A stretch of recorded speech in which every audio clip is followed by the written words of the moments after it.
সুপ্রভাত, আমি সুজয় ঘোষ। আমি 9C থেকে বলছি। আমি ভারত ভাষা অন্তর্গত। আমি কিছু কবি এবং তার রচনা বলবো। প্রথম কবির নাম হলো রবীন্দ্রনাথ ঠাকুর। তার রচনা হলো গীতাঞ্জলি, ছিল যেটা ভানশূন্য, ভানুসীমা ঠাকুরের পাদাবালি। তারপরের কবি হয়ে গেল সুকান্তা ভট্টাচার্য।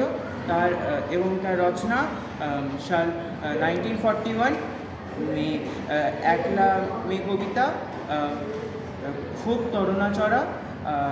তারপরে কবির নাম হলো মল্লিকা সেনগুপ্ত। তারপরে হলো আমাকে মার্কস বলে দিন, the husbands black hands, the tongue.